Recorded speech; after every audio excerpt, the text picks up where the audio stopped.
Okay, so how does the Freedom Program work? Well, there's kind of two aspects to it. The first bit is the 7 lessons, obviously hence Sober in 7. And that is what I call getting sober. So that is getting you to a place of confidence and strength to take a break from alcohol. And then the second part of it is what I call staying sober. And that's what the 100-day follow-up is all about. And that's where we start to build in some repetition and some consistency to start to normalize not drinking. Because make no mistake, alcohol addiction is a learned behavior. You weren't born with this. There's nothing wrong with you. You just learned to get addicted to alcohol through a whole variety of different situations. And at some point, drinking heavily or drinking regularly or both became normal. Now, as human beings, we are extraordinary. We can normalize pretty much anything. We can endure things and we can adapt to things. So you can make things normal. And the journey into addiction is very subtle and it's the result of repeated behaviors. The journey out of it is also very subtle and the result of repeated behaviors. And that's what the 100-day program is all about. But the 7 lessons in Sober in 7, in terms of how do you get that kind of reset? Well, there's kind of 2 things going on here.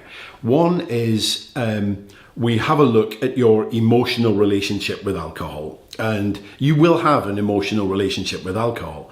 I used to use phrases like, oh, it's like an old friend, or it's like a warm blanket. And, it was crap. It was not neither of those things for me, but that's what I believed at the time. So we have a bit of a look at what your relationship is, and we'll shine a light into the shadows a bit, and let's have a look at the truth of the situation. But the other aspect of this, which is probably the most important bit, and I think for me what makes this quite a unique approach, is we start to develop an emotional relationship with a future with alcohol in its proper place. And that is, that's kind of the fun bit, but it's also where the lasting solution comes from. Because if you cannot see this and you cannot use this as a positive journey, you will never sustain it. Yeah, the whole AA guilt and shame thing and all this kind of stuff, it's no wonder that the relapse rate is so high and it's, the only way you can get through it is living a day at a time. If you can get to the place where your life is better as a result of not drinking the way you used to do, you're not going to feel like you're missing out on anything.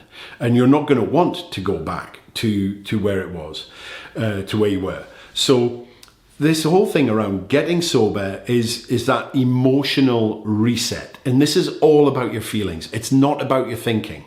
If your thinking was the problem, you would not even be watching this video right now, because you'd be one of these people who's blaming everybody else, or you're kind of going, you know what, it's not really a problem and all this kind of stuff.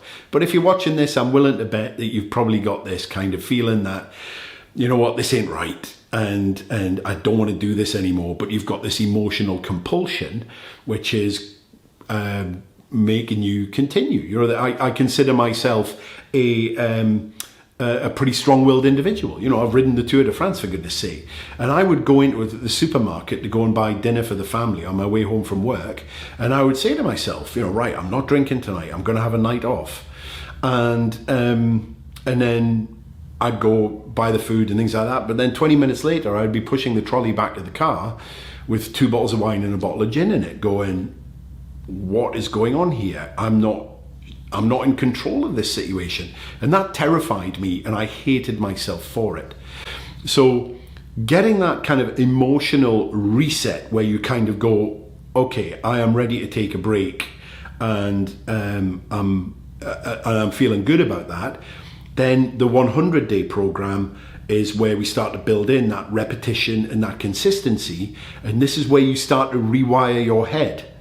And we talk a bit about things like neuroplasticity and stuff like that, but your brain's ability to create new pathways is extraordinary, but you have to be consistent.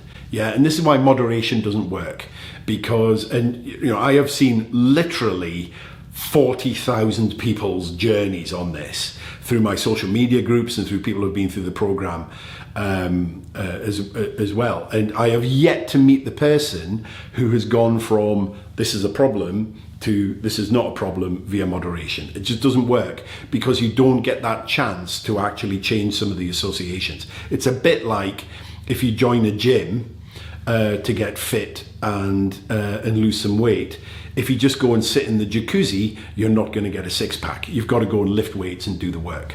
So by putting yourself into a position of relative discomfort, but with a support mechanism behind you, that's what makes the difference in terms of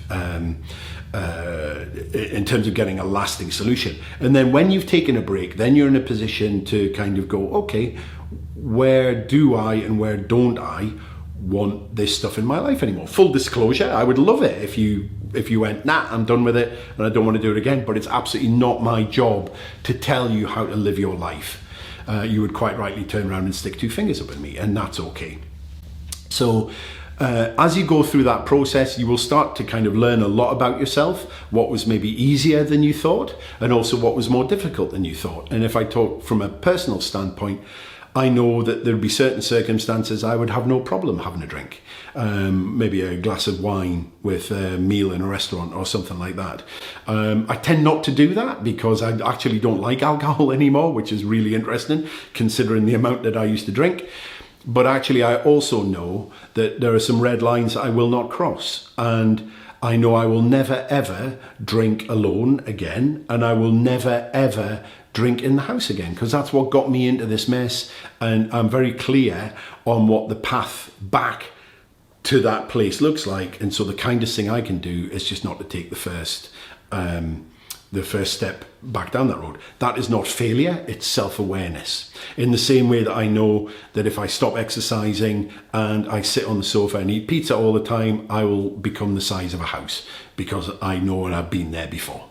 So I hope that kind of gives a bit of sense around the kind of the philosophy behind the course. When you buy it, if indeed that's what you want to do, you get a login, you've got lifetime access to all of this content, because some of the stuff is designed to be repeated. We use mindfulness techniques, we talk a lot about fear, and I get a lot of feedback where people have said, you know, goodness, the particularly the module on fear, I've used that for my career, I've used it for relationships, and why wouldn't you? You know, all of these things are well-proven psychological models. I've just chosen to apply them to addiction, but you can apply them to whatever you want. So that's how it works. I hope that makes sense, and if you want to go ahead, then I'd love to help you.